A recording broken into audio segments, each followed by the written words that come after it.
In this video today, I want to talk about creating multiple streams of income inside your martial arts academy. This is one of the keys to developing a successful business, okay? You've got something that you're really awesome at, that you want to teach, that you want to do, and you want that to be your main thing. I know this because it's like every martial arts instructor is exactly the same. Mine is Brazilian Jiu-Jitsu. That might not be yours, right? Maybe yours is something different. Maybe it's Hapkido or Judo or Taekwondo or whatever it is, or maybe it's kids programs. Mine is Brazilian Jiu-Jitsu. When I started my martial arts academy, I had one stream of income, Brazilian Jiu-Jitsu, because that's what I want. That's what I like to do. That's what I wanted to teach. That's what I wanted to offer, right? And then we started adding more programs down the road.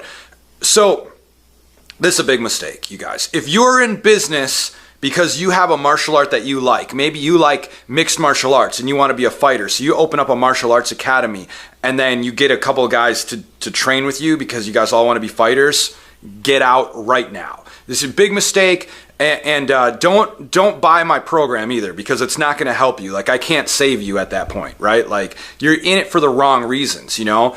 If you want to develop an actual business, like a real business model, and you're going to need to have some multiple streams of income. If you just want to you want to do jiu-jitsu with your buddies, you want to do MMA with your buddies, you know, save yourself a ton of heartache and stress and struggles, and just go get a membership for $100 a month at a gym that you like to train at and just train, okay? You don't need a martial arts academy to train with your buddies. Go train somewhere else, right?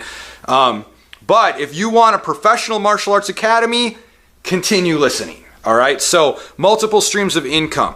I look at this like your martial arts academy is like an ocean. And there's all these streams feeding into it that are feeding life into that ocean, that are bringing, just making it alive, right? And all of those different streams need to flow for your ocean, which is your martial arts school, to have that life and that energy and to really work. And so what I did was I wrote out the real streams of income at my martial arts school. I just took some time to write this out. I don't think you can read that behind me. My handwriting's really bad, so even if it was a little larger on a better board, you probably still couldn't read it. But I'm going to go through and just show you where my streams of income are. So for me, I have 2 kids programs. Oh, I missed one. I've got 3. I've got a weapons program too. So I've got Ninja Stars, which is my little tiny kids, like little 4 and 5 year olds. And I've got my youth MMA. There's a lot of middle school age kids in that one, and I have a weapons program. So those are my youth programs. Okay, they're all very successful financially. I spend a lot of work on those. Like I'm there teaching those classes. When I say a lot of work, I mean, you know, I put the programs together, I put the curriculum together, and I teach most of the classes. I do have assistants, but I'm kind of always there because those classes are kind of my bread and butter, and so I want to be there for those. All right, so and it equals like maybe 4 to 6 hours a week, so it's not a lot. Okay, so then I have adult programs, I have kickboxing and Brazilian Jiu-Jitsu. Yours might look different than that, right? You may have a kids program, and then you might have Taekwondo or Hapkido or Judo or whatever it is. It doesn't matter what it is, but I've got these different programs, all right?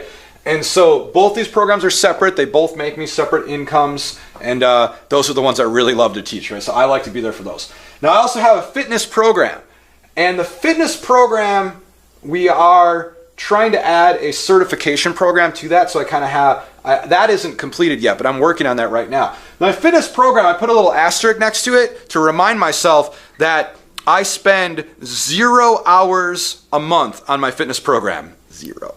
I don't show up for it. Somebody else teaches it. You know, I do consult with the people that are teaching it, but I don't know if it even adds up to an hour a month. I do spend a little time marketing it, so that's maybe an hour a month, but that's kind of just running on its own. So that puts me in the cash flow quadrant in the big business owner, right? So I like that program. Yeah, that's a good one for me. It puts me in big business. I don't really have to do anything with it.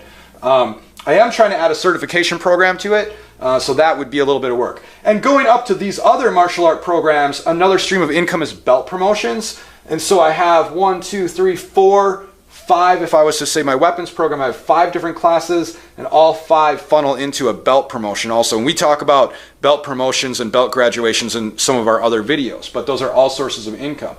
Now, I feel those are the obvious sources of income. Those are the things in your martial arts academy that you probably already have going on, right? I hope you do. If you only have one of those programs going on, make sure you add some things, because what if one goes down one month, maybe the other one will be up, and you can kind of balance out financially. You'll balance your money a lot better.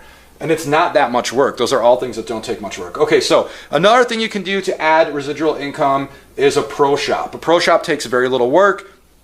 You already have people coming in.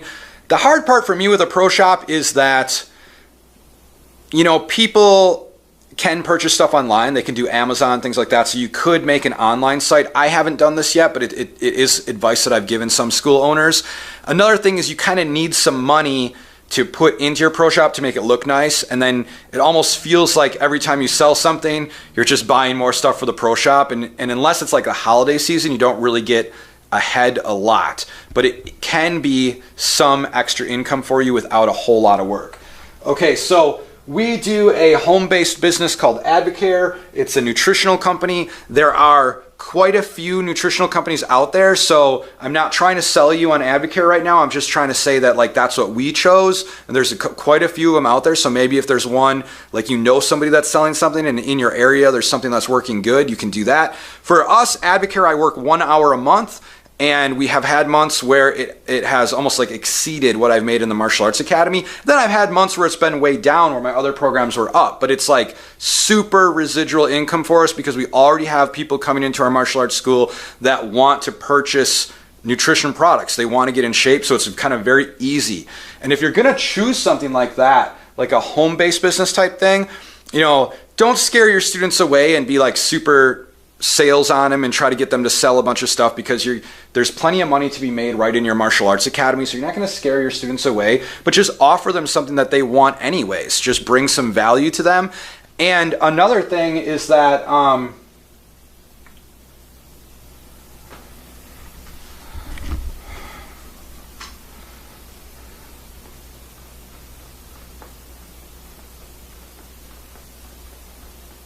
was I going to say? Gonna have to edit this part out.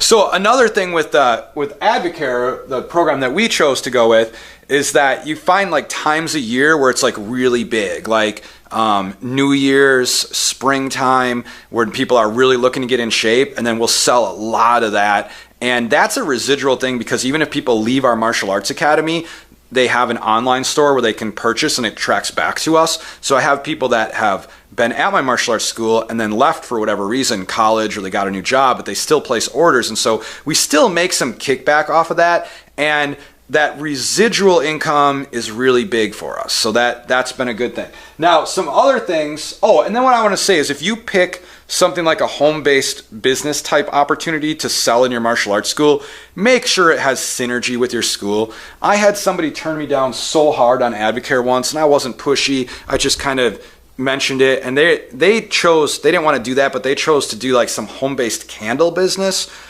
which is great. Like, hey, candles are cool, but it has nothing to do with your martial arts academy. You need to choose something, if you're going to choose something at all, something that has synergy with your martial arts. Okay, so moving on, I also do something a little different. I have a web design company, I have the marketing company, which is what you're watching right now, and I have like my funnels, the ClickFunnels, which is something that I kind of use with my marketing company. But now all those three, they still have a lot to do with the martial arts, because I'm martial art web designs, marketing for web design, or for martial arts academies, funnels for martial arts academies. So it's still in the martial arts, so there's still some synergy with that. And then another thing is seminars and private lessons. But I'm going to show you something.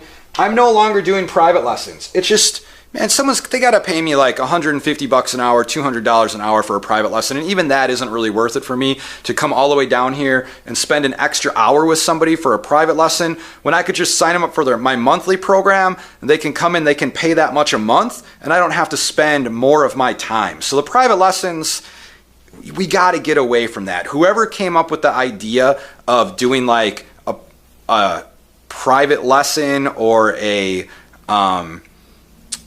for like fitness, like if you're doing like fitness training with someone, personal training is what I'm looking for, personal training. So whoever came up with personal training and you're paying them X amount of dollars per hour, man, nobody makes money off that. Not real money. You're going to be broke for a long time. You're not going to have any time to spend with your family. Right? And then seminars. Seminars, I love to do seminars. I love them so much. But I'm going to take that off there also because it takes a lot of time to travel to different seminars. And you know, when it's all said and done, I could have maybe just stayed right at my own martial arts academy and made that much money and not have to be away from my family for 3 or 4 days and deal with airports and things like that. But I will do them. You know, if the price is right, I will do a seminar, but I kind of would take those off. So now what can I do up here with my programs, and how can I start shifting many of these into the big business quadrant? I mean, I mentioned I did it with my fitness because I'm not teaching that class. I've got someone else covering it. I did it with my Advocare. I did it with my Pro Shop. And now what can I do to start shifting some of these other classes? And we're going to talk about that in some videos to come.